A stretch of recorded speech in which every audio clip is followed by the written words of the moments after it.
बिस्मिल्लाहिर्रहमानिर्रहीम अस्सलाम वालेकुम। मैं हूं बसनैन कृषि, CEO and founder double six marketing, और यह है हमारी संडे टॉक वीकली सीरीज़ का एपिसोड नंबर 7। और इसके अंदर मैं आपको जो पिछले हफ्ते आप लोगों ने कमेंट्स किए हैं उन कमेंट्स के जो है ना जवाब दूंगा डिटेल के अंदर, ताकि आपको जो मसला है, ये पॉइंट है, वो हल हो सके। तो इसलिए इस वीडियो को आपने कम्प्लीटली देखना है और स्किप नहीं करना, ताकि जो मसाइल हैं वो भी आपके अच्छे से हल हो सकें, और इसके अलावा जो डिफरेंट क्वेश्चंस कुछ और स्टूडेंट्स ने किए हैं उनका जवाब भी आपको पता चल सके। इससे इंशाल्लाह आपको फ़ायदा होगा, एक सवाल के बजाय 10 सवालों का जवाब आपको मिल जाएगा। तो अपनी इस वीडियो को स्टार्ट करते हैं, लेकिन उससे पहले अगर आपने मेरे चैनल को सब्सक्राइब नहीं किया हुआ तो आप सब्सक्राइब कर लें, ठीक है।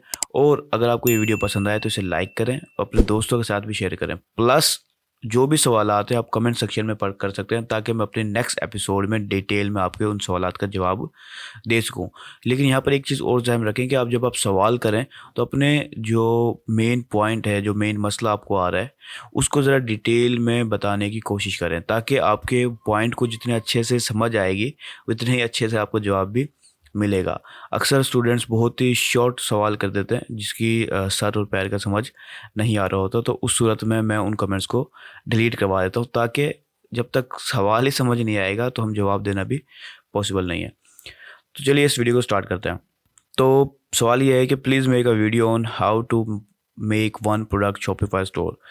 अच्छा देखिए, इंशाल्लाह मेरा पूरा इरादा है कि मैं इस टॉपिक पर डिटेल में वीडियो बनाऊं कि आप किस तरह से वन प्रोडक्ट शॉपिफाई स्टोर बना सकते हैं बिल्कुल स्क्रैच से, ठीक है। यानी कि आपको नहीं आता, अगर बिल्कुल भी नहीं आता तो भी आप ज़ीरो से अगर बनाना स्टार्ट करें तो एक वन प्रोडक्ट स्टोर किस तरह से बना सकते हैं, उसके क्या मसले मसाइल हैं, और ड्रॉप शिपिंग के लिए किस तरह से बना सकते हैं। ये सब टॉपिक जो है ना मेरे जहन में, इंशाल्लाह मैं उसके ऊपर डिटेल में वीडियो बनाऊँगा और जल्द ही वो आपको वीडियो देखने को मिलेगी इंशाल्लाह। अगला सवाल है, क्या हम नया पे से ट्रांजैक्शन कर सकते हैं टिकटॉक के लिए। ये टिकटॉक ऐड अकाउंट क्रिएशन की वीडियो में ये कमेंट आया है। देखिए, सबसे पहली चीज़, नया पे या सादा पे या इस तरह की कुछ और ऐप्स हैं जो कि फिज़िकल कार्ड और डिजिटल कार्ड जो है ना प्रोवाइड कर रहे होते हैं, ठीक है।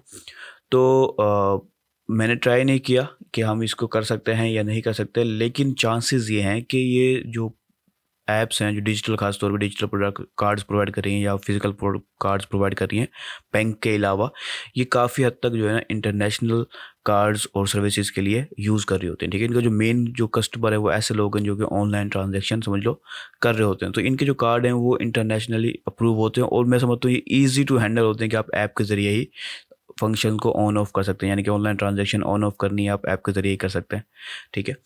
तो आप ट्राई करें, मुझे पूरा यकीन है कि 100% आप इसको, इनके जो कार्ड है उसको यूज़ कर सकेंगे, ठीक है। आप नया पे हो या सादा पे हो, आप दोनों को यूज़ कर सकते हैं। लेकिन इसमें मसला ये आ सकता है कि इनकी जो ट्रांजैक्शंस की जो फ़ीसें होती हैं वो काफ़ी हैवी होती हैं, ठीक है, बामुकाबला बैंक की जो फ़ीसें होती हैं। तो जो भी आपको सही लगता है आप अपने मुताबिक उसको यूज़ कर सकते हैं। कोई भी वीज़ा का मास्टर कार्ड हो, वीज़ा कार्ड हो, जो इंटरनेशनल कंपनीज़ हैं उनके कार्ड आप यूज़ कर सकते हैं टिकटॉक अकाउंट के लिए, टिकटॉक ऐड अकाउंट के लिए। अगला सवाल है, can TikTok shop make millionaire. अच्छा, देखिए, ये सवाल सबसे पहले आता है कि टिकटॉक शॉप जो है ना ये एक ट्रेंडिंग टॉपिक है इस वक्त का, ठीक है। क्योंकि ये चंद साल पहले, यानी कि 1 या 2 साल हुए होंगे हद, कि टिकटॉक शॉप को 1 साल हुआ है या 2 साल भी पूरे कंप्लीट नहीं हुए होंगे, स्टार्ट हुई है टिकटॉक शॉप, ठीक है। अभी भी चंद स्पेसिफिक कंट्रीज़ के अंदर ये टिकटॉक शॉप अलाउ है, ठीक है। यूएस के अंदर अलाउ है, यूके के अंदर अलाउ है, कुछ और एशियन कंट्रीज़ भी हैं जैसे मलेशिया वगैरह। तो ज़्यादा से 5 से 7 कंट्रीज़ में अलाउ है, अभी इसकी ज़्यादा अलाउ नहीं है, ठीक है। लेकिन आप इसके अंदाज़ा लगाएं कि आप जो टिकटॉक ऐप के यूज़र हैं वर्ल्ड वाइड, वो 1.6 बिलियन यूज़र को क्रॉस कर चुके हैं, मंथली यूज़र, ठीक है। तो ये एक बहुत बड़ी ऑडियंस है जो आने वाले वक्त में आप टिकटॉक शॉप के ज़रिए टारगेट कर सकते हैं, ठीक है। और इसकी मेरी एक और वीडियो मौजूद है, आप उसको जाके सर्च कर लें बेशक, TikTok shop the new big thing, ठीक है। तो ये वीडियो मौजूद है, एक शॉर्ट वीडियो, जिसमें मैंने ना अपना एक्सपीरियंस भी शेयर किया है, जो कि हमने टिकटॉक शॉप कोर्स बनाते हुए देखा था। तो वो वीडियो आप जाएंगे ना चैनल के, एज अ ट्रेलर भी चैनल पे मौजूद है, वो होम पेज पे ही मौजूद है टिकटॉक शॉप के लिहाज से ना। तो वो वीडियो देख लें, आपको समझ में आ जाएगा कि टिकटॉक शॉप कितनी वैल्यूबल है। अगर हम बात करें मिलियनर बनाने की, तो अमेज़ोन को आप मिसाल ले लें, अमेज़ोन की ने बहुत बड़ी तादाद में मिलियनर्स जो है ना लोगों को बनाया। क्यों बनाया? वो भी उस वक़्त जब उसकी जो मंथली यूज़र थे वो 100 बिलियन या 200 मिलियन यूज़र थे मंथली। उस वक़्त लोग अमेज़ोन से मिलियनेयर्स बने। तो जो टिकटॉक है वो 100% आपको मिलियनेयर्स बना सकती है उस सूरत में जब आपने प्रॉपर अंदाज में उस पे काम किया हो, आपने प्रॉपर मेहनत की है, तो आप इंशाल्लाह मिलियनेयर्स भी बन जाएंगे टिकटॉक शॉप के ज़रिए। फिर चाहे टिकटॉक शॉप ड्रॉप शिपिंग करें या टिकटॉक शॉप के ज़रिए ई कॉमर्स करें, आप मिलियनेयर बन सकते हैं। लेकिन शर्त ये है कि आप उस पे उसके लिहाज से मेहनत भी करें, उस प्लेटफॉर्म को समझें, उसको इम्प्रूव करते जाएं साथ साथ और करते जाएं। रुके ना कि आप समझें कि एक दिन में बन जाएंगे। तो ओवरनाइट सक्सेस पॉसिबल नहीं है, पर आप जब कंसिस्टेंटली मेहनत कर रहे होंगे तो इंशाल्लाह लाजमी तौर पे बन जाएंगे। बाकी आप उस वीडियो को देखें, उसमें आपको और ज़्यादा डिटेल में एक्सपीरियंस मिल जाएगा। अगला सवाल ये है कि पहले पे आउट आता रहा है, देन ये वेरिफिकेशन का इशू आ गया और पे आउट पेंडिंग शो करा रहा है। देखें, ये जो मैसेज है, ये कमेंट है, ये है टिकटॉक शॉप से रिलेटेड। तो देखें, जब कोई चीज़ नई नई लॉन्च होती है, टिकटॉक शॉप को अभी ज़्यादा अरसा नहीं हुआ, ठीक है। तो जब वो स्टार्ट में लॉन्च हुई तो हो सकता है आपने स्टार्टिंग में, बिल्कुल स्टार्टिंग में बनवाया हो, अपने टिकटॉक शॉप बनाई हो या बिज़नेस स्टार्ट किया हो टिकटॉक शॉप का। तो उस वक्त हो सकता है इन केस कि किसी यूएस के अंदर, यूके के अंदर आपकी अगर है कि उन्होंने पेमेंट वेरिफिकेशन उस वक्त तक इनेबल नहीं की हो, ठीक है, और उस वक्त आपने अकाउंट बना लिया और आपको पेमेंट आती रही हो, ठीक है। बाद में वक्त के साथ साथ वो जब चीज़ें चेंजेस कर रहे होते हैं और पॉलिसीज़ में अपडेट कर रहे होते हैं, तो नई चीज़ें वो इंट्रोड्यूस होती रहती हैं, ठीक है। तो ये पेमेंट वेरिफिकेशन है, ये जब भी स्टार्ट हुआ है, जब से स्टार्ट हुआ है, अभी कुछ अर्सा पहले से ही स्टार्ट हुआ है, तो उसके बाद से ये लाज़मी है, ठीक है। और पेमेंट वेरिफिकेशन के अंदर भी कोई ज़्यादा बड़ा मसला नहीं है। इसके ऊपर डिटेल में वीडियो मौजूद है कि आप किस तरह से पेमेंट वेरिफिकेशन करवा सकते हैं, किस तरह से बैंक अटैच कर सकते हैं। और पेमेंट वेरिफिकेशन, अगर आपकी टिकटॉक शॉप है तो ज़ाहिर सी बात है आपका कहीं ना कहीं बिज़नेस होगा, रजिस्टर्ड होगा यूएसए के अंदर या यूके के अंदर। अगर आप इंडिविजुअल आपने बनाया तो आपका कोई ना कोई डाटा तो होगा ना जिसके ज़रिए आप पेमेंट वेरिफिकेशन करवा सकें। तो ये इतना बड़ा मसला नहीं होगा अगर आपके पास ये सारा डाटा है। इन केस कि आपके पास ये डाटा नहीं है और आपने फ़र्ज़ी डाटा के ज़रिए भी अक्सर लोग जो है ना स्टार्ट कर देते हैं। अगर ये मसला है कि आपने कोई फ़र्ज़ी डाटा के ज़रिए स्टार्ट कर दिया है और अब पेमेंट वेरिफिकेशन मांग रहा है, तो आपको मसला आ रहा है, ठीक है। तो उस सूरत में तो आप ज़ाहिर-सी बात है कोई ख़ास चीज़ें नहीं कर सकते। लेकिन जब आपके पास डाटा है, एक ऑथेंटिक बिज़नेस रजिस्टर्ड है या फिर इंडिविजुअल अकाउंट बनाया हुआ है, तो आप वो बिज़नेस वेरिफिकेशन करवा सकते हैं। पेमेंट वेरिफिकेशन करवा के अपनी जो अमाउंट है वो वापस से विथड्रॉ करवाना स्टार्ट कर दें, ठीक है। उसकी एक वीडियो मुकम्मल डिटेल में मौजूद है टिकटॉक शॉप की पेमेंट वेरिफिकेशन की, ठीक है। वो आप देखें, वो ज़्यादा लेंथी वीडियो भी नहीं है, काफ़ी आसान प्रोसेस है, आप उसको फॉलो करें। पेमेंट वेरिफिकेशन 5 से 10 मिनट के अंदर ही हो जाता है, ठीक है। जितने मिनट की वीडियो उतने मिनट में ही आपका पेमेंट वेरिफिकेशन हो जाएगा। तो आप वो करें, अपना जो पे आउट है आपको दोबारा से स्टार्ट हो जाएगा। अगला सवाल है, सलाम वालेकुम सलाम सर, मैंने फुटर में नेविगेशन से मेन्यू क्रिएट किया है, लेकिन जब थीम से फुटर सेटिंग पे आते हैं तो जो मैंने नेविगेशन से कलेक्शन फुटर में ऐड किया है और पॉलिसी पेजेस वो शो नहीं हो रहे। अच्छा देखें, ये जो ऑप्शन आया ये आया सेटअप नेविगेशन मेन्यूज़ के अंदर। अच्छा, इस चीज़ को ज़रा क्लियर करें। जब हम होम पेज पे आते हैं ना, वो एक कस्टमाइज़ करना होता है हमें, ठीक है। और जो नेविगेशन मेन्यू है वो एक बैक एंड है हमारा, ठीक है। और वो जो हमारा स्टोर है वो फ्रंट एंड है, ठीक है। ये डेवलपर को तो बड़ा अच्छे से समझ में आ जाता है, लेकिन ये नॉन डेवलपरों को भी समझ में आनी चाहिए कि वो फ्रंट के ऊपर एक ऑप्शन आपको मौजूद है, फुटर के अंदर एक मेन्यू सिलेक्ट है या जगह मौजूद है। अब जब आपने बैक एंड में नेविगेशन में एक नया मेन्यू बनाया है, ठीक है, आपने एक नया मेन्यू बनाया, उसमें कलेक्शन डाल दिया आपने, उसमें पॉलिसी पेजेस डाल दिए, ठीक है। तो उस मेन्यू का जो नाम है वो आप जहन में रखें, ठीक है। वो नाम अब आप कस्टमाइज़ करें अपने होम पेज को और उसके फुटर में जाएं जहाँ पर मेन्यू कोई डिफरेंट मेन्यू शो हो रहा है आपको, ठीक है।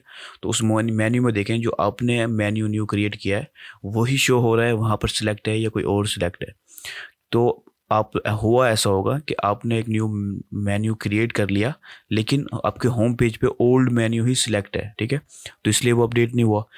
जब आप वापस से होम पेज पे जाएंगे, वहाँ से ओल्ड मेन्यू को हटा के जो आप न्यू मेन्यू आपने क्रिएट किया वो आप सेलेक्ट करेंगे तो ही वो शो होगा, ठीक है। तो आपने जो मेन्यू सिलेक्ट क्रिएट किया है वो आप जाके होम पेज में जाके सिलेक्ट करें, उसको कस्टमाइज़ करें, होम पेज को उसमें सिलेक्ट करें, फिर ही शो होगा। अगर आप नहीं करेंगे तो फिर वो शो नहीं होगा, ठीक है। इस सूरत में हो सकता है कि अगर आपने फुटर मेन्यू को एडिट किया हो, जो already by default footer menu है, आपने उसको एडिट किया हो, तो फिर चांसेस हैं कि आपको वो ऑटोमेटिकली भी शो हो जाए। लेकिन अगर आपने न्यू मेन्यू क्रिएट किया है तो फिर आपको जाके मैनुअली खुद उस मेन्यू को फुटर में डालना होगा। जब आप डालेंगे तो ही शो होगा। अगला सवाल है, प्लीज़ अपलोड स्ट्राइप अकाउंट की वीडियो पेमेंट गेटवे करने की क्या। अच्छा देखिए, ये कमेंट आया है सेटअप शॉपिफाई पेजेस का, ठीक है। तो सबसे पहली चीज़, हमारी डिटेल में वीडियो मौजूद है शॉपिफाई की और स्ट्राइप पेमेंट्स की, कि आप स्ट्राइप के पेमेंट्स को शॉपिफाई में किस तरह से इंटीग्रेट करवा सकते हो, ठीक है। तो अगर आप स्ट्राइप पेमेंट्स को शॉपिफाई में इंटीग्रेट करना चाहते हैं तो उस पर ऑलरेडी डिटेल में वीडियो मौजूद है, और अभी रिसेंटली भी एक डिटेल्ड वीडियो अपलोड हुई है, ठीक है, जिसमें 3 पेमेंट मेथड्स बताएं, पेपाल, स्ट्राइप और शॉपिफाई पेमेंट्स। वो वीडियो देख लें आप रिसेंटली, या फिर आप सर्च कर लें शॉपिफाई स्ट्राइप पेमेंट्स, हमारे चैनल पे सर्च कर लें तो वो भी आपको आ जाएगी, ठीक है। दोनों वीडियोस मौजूद हैं, आप देखें। पहले ही मौजूद हैं तो हमें न्यू क्रिएट करने की ज़रूरत नहीं है, क्योंकि अभी तक कोई ख़ास चेंजेस नहीं आई। सेम उसी प्रोसेस के ज़रिए आप इजीली स्ट्राइप को कनेक्ट कर सकते हैं। हाँ, अगर कोई चेंजेस आ जाती हैं तो फिर इंशाल्लाह हम नई लेटेस्ट वीडियो भी बनाएंगे फिर। तो ये ऑलरेडी मौजूद है, इसलिए आप सर्च करें Shopify stripe payments bye stand कृषि, वो आ जाएगी आपकी वीडियो। अगला सवाल है, हम अपनी टिकटॉक एजेंसी ज़ाती कैसे बना सकते हैं विदाउट यूज़ अ पार्टनर। अच्छा देखें, ये टिकटॉक एड कोर्स के कमेंट्स में आया है, ठीक है। तो सबसे पहली चीज़, आप बना सकते हैं, एक मेथड मौजूद है जिससे आप किसी पार्टनर को यूज़ करे बगैर डायरेक्ट टिकटॉक से एजेंसी अकाउंट बनवा सकते हैं, लेकिन वो पॉसिबिलिटी नहीं है, बहुत बहुत बहुत कम पॉसिबिलिटीज़ है। शायद 100 में से कोई 99.9% लोगों को रिजेक्ट कर दें, सिर्फ एक को शायद वो अलाउ करें, शायद, ठीक है। पाकिस्तान में किसी के पास भी ऑफिशियली टिकटॉक की एजेंसी अकाउंट नहीं है, ठीक है। पार्टनर के एजेंसी को ही यूज़ किया जाता है, ठीक है। पार्टनर यानी कि जो शॉपिफाई यानी कि टिकटॉक के ऑफिशियल पार्टनर है, ऐड पार्टनर हैं, सिर्फ वही आपको एजेंसी अकाउंट प्रोवाइड करते हैं। और पाकिस्तान भर में जितनी भी ऐड रन होते हैं वो उन्हीं एजेंसी अकाउंटों के ज़रिए ही रन हो रहे होते हैं। बहुत कम लोग होंगे या बहुत कम एजेंसीज होंगे जिनको डायरेक्ट टिकटॉक की एजेंसी अकाउंट मिल जाए। उसके लिए सबसे अहम चीज़ ये है कि आपको एक फॉर्म फिल करना पड़ता है, अपनी सारी डिटेल देंगे अपनी एजेंसी की, ठीक है। जब आप सारी डिटेल दे देंगे तो फिर वो समझो एक पेंडिंग में चला जाएगा। अगर टिकटॉक की जो टीम है उनको लगता है कि आपकी एजेंसी इतनी अच्छी है, इतनी पावरफुल है, तो उस सूरत में वो आपको अप्रूव कर सकते हैं, फिर तो आपको एजेंसी अकाउंट मिल सकता है, वरना आपको पार्टनर को ही यूज़ करना होता है, ठीक है। जो जैसे ई कॉमनी मीडिया, इस तरह के पार्टनर्स को ही यूज़ करके आपको एजेंसी अकाउंट बनाना पड़ता है टिकटॉक का। तो ये सब चीज़ें होती हैं डायरेक्टली, अभी फ़िलहाल पॉसिबल नहीं है। वो आपको एक फॉर्म सबमिट करना पड़ता है, उसका रिस्पॉन्स कब आएगा कब नहीं आएगा, 1 महीने बाद आएगा, 2 महीने बाद आएगा, साल बाद आएगा, और आता नहीं है मोस्टली, ठीक है। क्योंकि सिर्फ उन इसी केस में आ सकता है जब आपकी एजेंसी वाकई में एक अच्छी एजेंसी हो, एक अच्छा नाम हो। ये जो पार्टनर्स हैं, ये वो पार्टनर्स हैं जो कि वियतनाम, स्पेशली वियतनाम कंट्री में उनकी एजेंसियाँ हैं, ठीक है। तो वहाँ के ये पार्टनर है, पाकिस्तान के, ये किसी और कंट्री के अभी तक पार्टनर्स भी नहीं है मौजूद टिकटॉक ऐड के। तो सिंपल अल्फाज में ये कहूँगा कि अभी फ़िलहाल पॉसिबल नहीं है कि हम कोई भी पर्सन या कोई एजेंसी बना सके स्पीड में टिकटॉक एजेंसी अकाउंट डायरेक्टली। तो पार्टनर प्रोग्राम को ही यूज़ करना पड़ता है, पार्टनर्स को ही, ठीक है। अगला सवाल ये है, मेरा तो यूके का नंबर नहीं है तो मैं कैसे टिकटॉक सेलर अकाउंट वेरीफाई कैसे कर रहे हैं, ठीक है। देखें, ये टिकटॉक शिपिंग एंड डिलीवरी के अंदर आया है कमेंट। तो देखें, यूके का अकाउंट नंबर बाय करना मसला नहीं होता, बहुत सारी ऐप्स मौजूद हैं जिनसे आप यूके का नंबर बाय कर सकते हैं, ठीक है। वाई की एक ऐप है जो मैं बहुत यूज़ कर रहा होता हूँ खुद भी, और सजेस्ट कर रहा होता हूँ, VYKE, वाई की, ठीक है। ये ऐप के ज़रिए आप यूएस का, यूके का, इनका नंबर जो है ना बाय कर सकते हैं मंथली बेसिस पर या ईयरली बेसिस पर, ठीक है। तो आप इस ऐप को यूज़ करें और अपने लिए यूके का नंबर बाय कर लें, और उसके ज़रिए आप वेरीफाई करवा सकते हैं फिर। या फिर इसके अलावा आपको कोई और ऐप मिलती है या कोई फ्री नंबर मिलता है तो आप उसको भी यूज़ कर सकते हैं। नेट पे बहुत सारी चीज़ें मौजूद है, बस आपको सर्च करना पड़ेगा और 5-10 मिनट की रिसर्च करनी होगी। अगला सवाल है, I don't find out create new supplier option, what I can do at this moment, please I need your help, watching from Bangladesh. अच्छा देखिए, ये वीडियो है हमारी शॉपिफाई इन्वेंट्री ट्रांसफ़र का, ठीक है। उसके अंदर ये ऑप्शन कमेंट आया है, ठीक है। तो देखें, सबसे पहली चीज़ आप जहन में डालें कि आपको ये देखना है कि ये ऑप्शन आपको मिलता है ट्रांसफ़र से एक थोड़ा सा ऊपर, एक और ऑप्शन है शॉपिफाई के अंदर, वो है परचेज़ ऑर्डर का।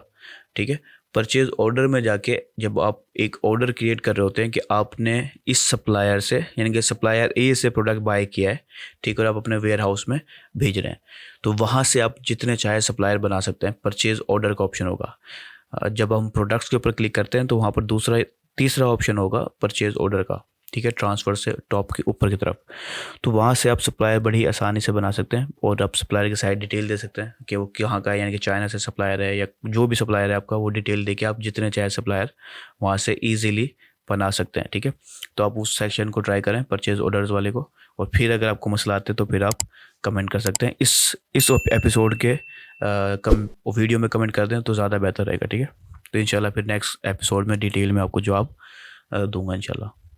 अगला सवाल है हमारा, सर गूगल का ऐड रन और Google shop create next video, Shopify और वर्डप्रेस। अच्छा देखें, ये एक किस्म को समझो कमेंट में कहा गया है, रिक्वेस्ट की गई है कि ये वीडियो बनाई जाए। तो देखें इंशाल्लाह हमारा गूगल ऐड के ऊपर डिटेल में कोर्स आने वाला है मेरा। ठीक है, गूगल एड्स के ऊपर कि आप गूगल एड्स किस तरह से रन कर सकते हैं वगैरह वगैरह, मुकम्मल डिटेल में इंशाल्लाह। बाकी रहा गूगल की शॉप, तो गूगल की शॉप नहीं होती असल में, गूगल शॉपिंग की लिस्टिंग्स होती हैं। ठीक है, कि आप अपने स्टोर को गूगल शॉपिंग से कनेक्ट कर देते हैं, आप उसको गूगल शॉप कह दें तो वो आपकी मर्ज़ी है, लेकिन गूगल शॉपिंग एक लिस्टिंग होती है समझो। तो आपने वो लिस्टिंग कर दी क्रिएट गूगल मर्चेंट सेंटर के ज़रिए, और फिर आप अपने कस्टमर को गूगल शॉपिंग के ज़रिए अपने स्टोर पे ले आते हैं। ठीक है, तो चलें उसके ऊपर भी इंशाल्लाह डिटेल में वीडियोस बनाएंगे हम, लेकिन अभी फ़िलहाल जो है ना गूगल ऐड का डिटेल में कोर्स आएगा जल्दी, उसके बाद इंशाल्लाह इसको भी देखेंगे। अगला हमारा सवाल है, भाई यूके में अगर नहीं रहते तो पासपोर्ट और ड्राइविंग लाइसेंस डॉक्यूमेंट कैसे अपलोड करेंगे? देखिए मैंने इस वीडियो में भी बड़ी डिटेल में बताया, लेकिन मुझे समझ नहीं आ रहा, काफ़ी सारे जो स्टूडेंट्स हैं वो इस पॉइंट को लेके कंफ्यूज हैं। ठीक है, तो देखें अगर आप यूके में नहीं रहते, मैं अपने काफ़ी सारे एपिसोड्स में भी इस सवाल का जवाब दे चुका हूँ, अगर आप यूके में नहीं रहते, पाकिस्तान में रहते हैं, मैं भी पाकिस्तान में रहता हूँ। ठीक है, मेरे पास भी यूके का पासपोर्ट नहीं है, ड्राइविंग लाइसेंस भी नहीं है। ठीक है, तो हमने कैसे बनाया है कि हमने यूके में कंपनी रजिस्टर्ड की है। ठीक है, यूके की कंपनी रजिस्टर्ड की है एलटीडी, फिर उस डिटेल्स के ऊपर हमने सारा अकाउंट बनाया, टिकटॉक शॉप बनाई है। ठीक है, और जब हमारे पास यूके की कंपनी है तो फिर हमने पाकिस्तानी पासपोर्ट को यूज़ किया है। ठीक है, उसके ज़रिए हमने अपना अकाउंट बनाया क्योंकि हमारी कंपनी यूके में रजिस्टर्ड है। तो अगर आप यूके में टिकटॉक शॉप चलाना चाहते हैं तो यूके की कंपनी रजिस्टर करें, फिर आप अपनी पाकिस्तानी डिटेल से, यानी कि पाकिस्तानी पासपोर्ट वगैरह से आप अपना अकाउंट बना सकते हैं टिकटॉक शॉप के ऊपर, और फिर अपनी प्रोडक्ट सेल कर सकते हैं। अगला हमारा सवाल है, are we need to set up shipping rates in drop shipping? If yes then can you tell the benefits? अच्छा देखें, ये एक कमेंट आया समझे शॉपिफाई शिपिंग सेटअप वाली वीडियो के अंदर। तो सबसे पहली चीज़, ड्रॉप शिपिंग के अंदर बहुत ज़्यादा जो चीज़ें होती हैं वो ये होती है कि अक्सर ड्रॉप शिपर जो है ना, mostly drop shipper free shipping दे रहे होते हैं। ठीक है, क्योंकि उन्हें सप्लायर की तरफ से फ्री शिपिंग मिल रही होती है, तो वो फ्री शिपिंग दे रहे होते हैं। ठीक है, तो आप भी फ्री शिपिंग दे सकते हैं और आप शिपिंग रेट्स भी रख सकते हैं, ये दोनों आपके ही अपनी मर्ज़ी के ऊपर है। ठीक है, अगर हम बेनिफिट्स देखें तो फ्री शिपिंग की बेनिफिट ये होता है कि जो आपके कन्वर्जन रेट है वो बढ़ जाता है। ठीक है, कन्वर्जन रेट बढ़ जाता है कि नंबर ऑफ़ ऑर्डर्स आपको ज़्यादा मिलते हैं, यानी कि 100 में से जहाँ पर 1% बाय करता है वहाँ से 2% बाय कर सकते हैं फ्री शिपिंग की वजह से। ये फ्री शिपिंग काफ़ी अहम फैक्टर है सेल के ऊपर। ठीक है, तो इसलिए मोस्टली ड्रॉप शिपर जो है ना फ्री शिपिंग दे रहे होते हैं, और फ्री शिपिंग के बजाय पेड ड्रॉप शिपिंग देने का इसका बेनिफिट ये होता है कि आपकी सेल बढ़ जाती है। ठीक है, जो एवरेज ऑर्डर वैल्यू होती है वो बढ़ जाती है। जहाँ आपको $15 की समझो ऑर्डर मिल रहा है, वहाँ पर $17 हो जाते हैं। ठीक है, तो ये छोटी छोटी जो अमाउंट है जो बढ़ रही है वो बेनिफिट ही होता है ड्रॉप शिपर को, ई कॉमर्स के ओनर को। तो इसके लिए काफ़ी सारी स्ट्रेटजीज़ जो है ना मुख्तलिफ कंपनियाँ अप्लाई करती हैं। ठीक है, ड्रॉप शिपर्स भी, ई कॉमर्स ब्रांड्स भी, और मोस्टली आप देखेंगे जो बड़े ई कॉमर्स ब्रांड हैं वो अक्सर फ्री शिपिंग नहीं दे रहे होते। ठीक है, वो एक अमाउंट रख देते हैं कि अगर आप इतने $50 का या $100 के ऑर्डर बाय करेंगे, प्रोडक्ट बाय करेंगे तो फिर आपको फ्री शिपिंग देंगे, वरना आपको $2 या $3 शिपिंग चार्जेस देने होंगे। तो ये मुख्तलिफ स्ट्रेटजीज़ हैं, ये हर ब्रांड और हर पर्सन की अपनी डिफरेंट हो सकती है, उसके बेनिफिट भी डिफरेंट होते हैं। ठीक है, तो ये आपने सेलेक्ट करना है कि आपका प्रोडक्ट कौन सा है। अगर आपको सप्लायर के ज़रिए फ्री शिपिंग मिल रही है तो आप फ्री शिपिंग ऑर्डर ऑफर कर सकते हैं। अगर आपको सप्लायर की तरफ से नहीं मिल रही तो आप फ्री शिपिंग के बजाय एक अमाउंट रख दें। ये सब कुछ आपके ऊपर डिपेंड करता है, और हर स्ट्रेटजी में डिफरेंट बेनिफिट आपको मिल सकते हैं। अगला सवाल है सर, अली एक्सप्रेस डीएसआर से अगर क्लाइंट प्रोडक्ट रिटर्न करना चाहे तो कौन कैसे होगा? प्रोडक्ट हमारा एड्रेस में आएगी या अली एक्सप्रेस का रिटर्न होगी? देखें, इसके अंदर आप देखें कि आप क्या चाहते हैं, ठीक है। क्योंकि डीएसआर जो है ये एक टूल है समझो, जो आपको और आपके यानी कि अली एक्सप्रेस के प्रोडक्ट्स को आपके प्रोडक्ट के साथ कनेक्ट कर रहा है, ठीक है। बाकी अली डीएसआर का कोई ताल्लुक आपकी शिपिंग को रिटर्न को हैंडल करने का नहीं है खास तौर पर, ठीक है। इन केस क्या आपने डीएसआर के सप्लायर यूज़ किए हुए हैं, ठीक है, या डीएसआर के प्रोडक्ट्स यूज़ किए हुए हैं, तो आपने तो मेन जो है वो अली एक्सप्रेस के प्रोडक्ट यूज़ किए हुए हैं, ठीक है।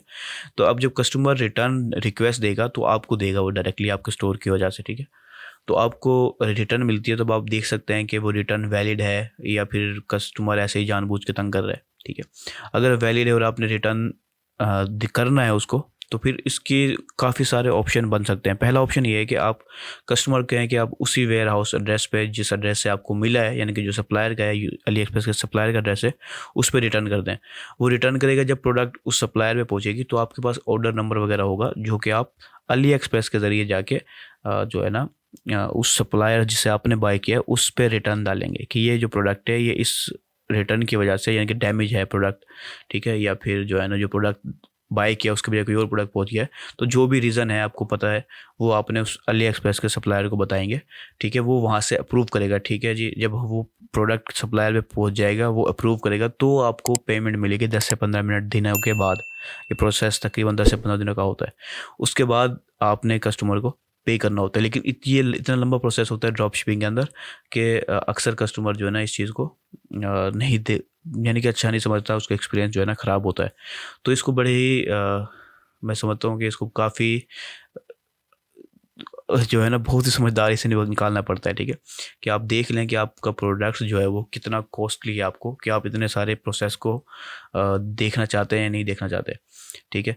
तो अक्सर ये होता है कि जो रिटर्न रेट होता है वो काफ़ी कम होता है। ये प्रोडक्ट को सिलेक्ट करते हुए भी लाजमी है कि आप ऐसा प्रोडक्ट सेलेक्ट करें जिसका रिटर्न कम हो, ठीक है। तो इसके काफ़ी सारे पॉइंट्स होते हैं, अगर आप प्रोडक्ट सिलेक्ट करते वक्त यूज़ कर लें तो आपको एक अच्छा प्रोडक्ट मिल जाता है, ठीक है, जिसका रिटर्न रेट कम होगा। वैसे भी रिटर्न रेट काफ़ी कम होता है। बहुत ही रेयर केसेस में ऐसे होते हैं, या ड्रॉप शिपिंग स्टोर्स में ऐसा होता है जो अच्छे स्टोर नहीं होते, प्रोडक्ट भी ख़राब होते हैं, तो उनको रिटर्न बहुत ज़्यादा मिल रहा होता है। तो फिर वो ज़ाहिर सी बात है वो ड्रॉप शिपिंग बिजनेस चलता ही नहीं है ज़्यादा। तो नॉर्मली ये हो सकता है कि आपको 5% तक रिटर्न मिल सकता है, यानी कि आप 100 प्रोडक्ट बेचें तो हो सकता है कि 5-10% आपको 5 से 10 प्रोडक्ट आपको वापस रिटर्न आ जाए, अगर आपका प्रोडक्ट ख़राब है। अगर अच्छा है तो ये इतना रिटर्न भी नहीं होता। तो अब आप देख सकते हैं कि वो आप कस्टमर से अपने एड्रेस पे मंगवाना चाहते हैं पाकिस्तानी, या फिर आप अपने सप्लायर को भेजना चाहते हैं। अपने एड्रेस पे मंगवाएंगे तो ज़ाहिर सी बात है आपको वो प्रोडक्ट आपके पास आ जाएगा और आपको उनको पे करना होगा कस्टमर को, ठीक है। तो इस केस में ज़ाहिर सी बात है प्रोडक्ट आपके पास जमा होते जाएंगे सारे, और आपको रिटर्न आपको नहीं मिल रहा होगा, बस आप पे कर रहे होंगे। और अगर इन आप अली एक्सप्रेस के सप्लायर को भेजेंगे तो उस सूरत में ज़ाहिर सी बात है अगर सप्लायर अप्रूव करता है तो उससे आपको पेमेंट भी आपकी पेमेंट आपको वापस मिल जाएगी, ठीक है। तो इस सूरत में आपको नुकसान थोड़ा कम होगा, लेकिन रिटर्न में ज़्यादातर नुकसान ड्रॉप शिपर का ही होता है। अगर आप ये नुकसान आप बर्दाश्त नहीं कर रहे और आपके सप्लायर का नुकसान हो रहा है, तो इस्लामी पॉइंट ऑफ व्यू से ये चीज़ सही नहीं है, क्योंकि आप रिस्क नहीं ले रहे, तो ड्रॉप शिपिंग आपके लिए वो फिर हलाल के ज़िम्मे में नहीं आएगी। ये एक मुफ्ती तारिक मसूद साहब की वीडियो के मुताबिक मैं आपको पॉइंट बता रहा हूँ, ठीक है। कि अगर रिस्क आप नहीं ले रहे और सप्लायर सारा रिस्क ले रहे, नुकसान होगा तो उसका होगा, आपको कोई नुकसान नहीं हो रहा, तो ये चीज़ बिज़नेस के लिए सही नहीं है। बिज़नेस वो हलाल होगा जो जिसमें आपको भी नुकसान हो रहा हो, फ़ायदा भी हो रहा हो, नुकसान भी हो रहा हो, रिस्क हो, ठीक है। तो इसका बेस्ट ऑप्शन ये है कि आप देख लें, अगर आपका प्रोडक्ट ऐसा है कि आप रिटर्न उसको दे सकें, तो आप कस्टमर को सिंपली सॉरी कह दें और उससे कहें प्रोडक्ट भी रख ले भाई, और आपको हम जो है ना रिटर्न पैसे भी रिटर्न दे रहे हैं। तो इस सूरत में कस्टमर की जो एक्सपीरियंस है वो काफ़ी बेहतर हो जाएगा। आपको नुकसान का सामना करना पड़ेगा, लेकिन कस्टमर का एक्सपीरियंस काफ़ी बेहतर हो जाएगा, और रिटर्न रेट जो है ना चांसेस रहेंगे, यानी कि रिटर्न रेट नहीं, जो आपका कस्टमर का रिटर्न रेट है कि कस्टमर आपसे दोबारा बाय करेगा, उसके रेट बढ़ सकते हैं। तो ये काफ़ी डिटेल में मैंने बता दिया। अगर आपको ये चीज़ समझ में आई हो तो आप अपने लिहाज से इसको हैंडल कर सकते हैं। डीएसआर इसको हैंडल नहीं करेगा, ठीक है, क्योंकि डीएसआर तो बस एक सॉफ्टवेयर है जो कनेक्ट कर रहा है, या आप खुद हैंडल कर रहे होंगे अली एक्सप्रेस के ज़रिए, ठीक है। अली एक्सप्रेस के हर सप्लायर का ही रिटर्न की पॉलिसी मौजूद होती है कि वो रिटर्न कर रहा होता है, या और अली एक्सप्रेस की खुद की भी रिटर्न पॉलिसी है, तो आप उसकी मदद से भी ये सब चीज़ें हैंडल कर सकते हैं। तो अगला हमारा सवाल है सर, जब भी फेसबुक को शॉपिफाई से कनेक्ट करता हूँ तो अकाउंट पर रिस्ट्रिक्शन लग जाता है। देखिए सबसे पहली चीज़, जब आप शॉपिफाई से कनेक्ट कर रहे हैं ना फेसबुक को, तो अब आप देख लें कि आपका फेसबुक अकाउंट बिल्कुल न्यू ना हो कि आपने एक नया फेसबुक अकाउंट बनाया और फ़ौरन उसको शॉपिफाई से कनेक्ट करना शुरू कर दिया। तो ये चीज़ सही नहीं है, ये फेसबुक की पॉलिसी के खिलाफ है, ठीक है। तो वो आपको अकाउंट को फ़ौरन रिस्ट्रिक्ट कर देगा। आप थोड़ा सा ओल्ड अकाउंट यूज़ करें, ठीक है, 2-3 महीने पुराना, 6 महीने पुराना। और अगर आप बिल्कुल न्यू भी यूज़ करने वाले हैं तो आप पहले जो है ना उसको यूज़ कर लें, 3-4 दिन, 5 दिन, 7 दिन यूज़ कर लें, ठीक है। उसके बाद एक अपना पेज बना लें, फिर कुछ दिन यूज़ कर लें, उसके बाद आप इसको करें। क्योंकि अगर आप, ये फेसबुक की पॉलिसी है, शॉपिफाई का कोई मसला नहीं है इसमें। फेसबुक की पॉलिसी है कि अगर आप न्यू अकाउंट है और आप इस तरह की एक्टिविटी करना शुरू कर दें स्पीड में, तो वो इसको सस्पिशियस मांगती है और सस्पेंड कर देती है अकाउंट को, ठीक है। पहले टेम्परेरी सस्पेंड करती है, उसके बाद परमानेंटली सस्पेंड कर देती है, वेरिफिकेशन वगैरह मांगने लग जाती है। तो बेस्ट ऑप्शन ये है कि आप फेसबुक का ओल्ड अकाउंट यूज़ करें शॉपिफाई से कनेक्ट करते वक्त। अगला हमारा सवाल है, sir I have the question about the Shopify store that if we doing business on Shopify in USA marketplace from Pakistan details, so do we need to use the VPN या VPS for Shopify, या we open our store on Pakistani IP address, या LLC is required?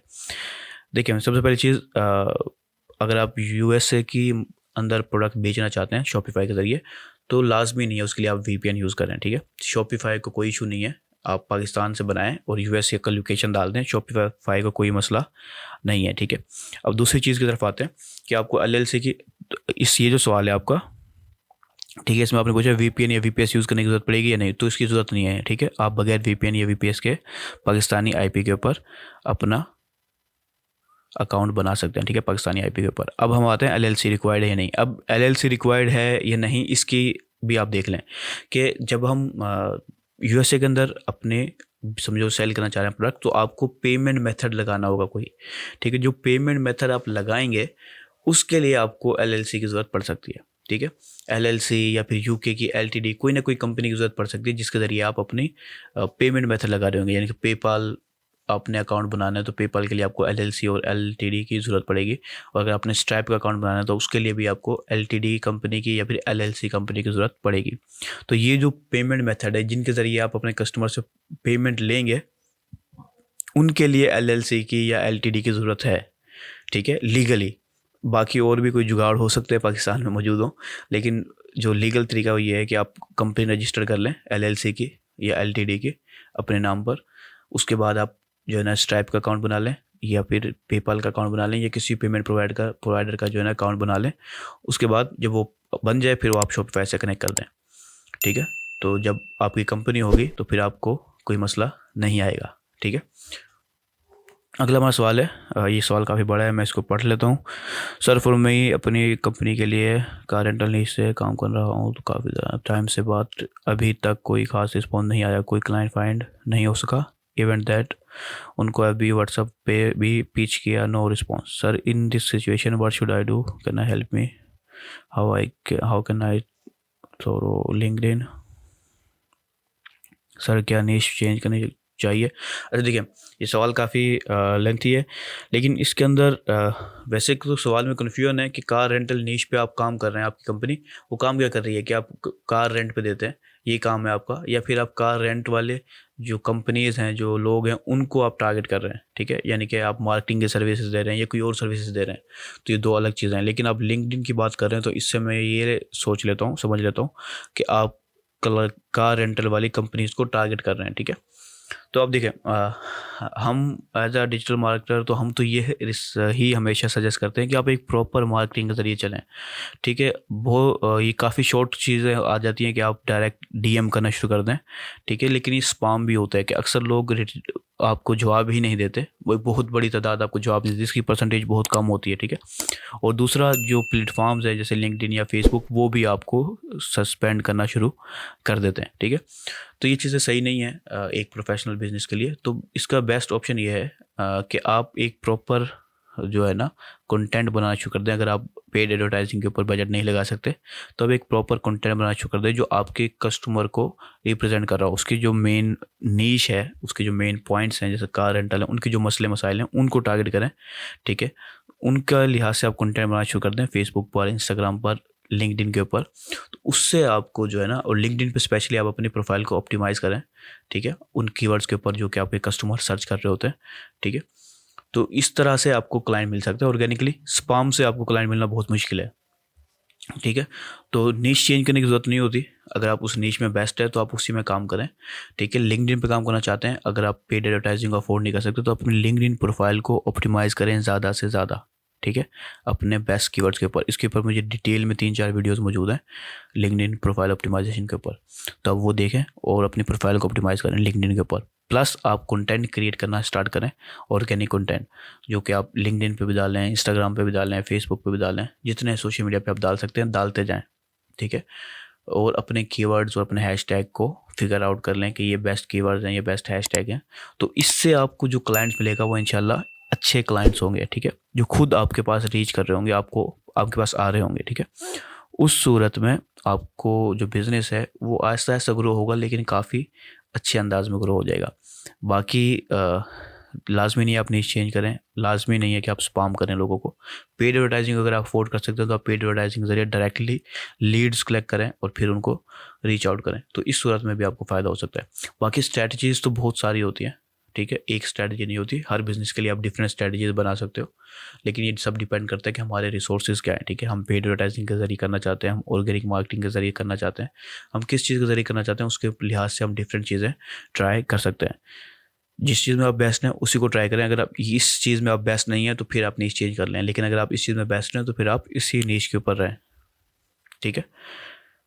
तो यहाँ पर हमारे सवाल जो है ना एंड होते हैं, लेकिन उसके बावजूद भी अगर आपको कोई सवाल रहता है तो आप इस वीडियो के कमेंट सेक्शन में पूछ सकते हैं, लेकिन डिटेल में पूछे ना, ताकि मैं आपको डिटेल में जवाब दे सकूँ। तो मिलते हैं अपनी नेक्स्ट वीडियो में नेक्स्ट संडे को, तब तक के लिए अल्लाह हाफिज़।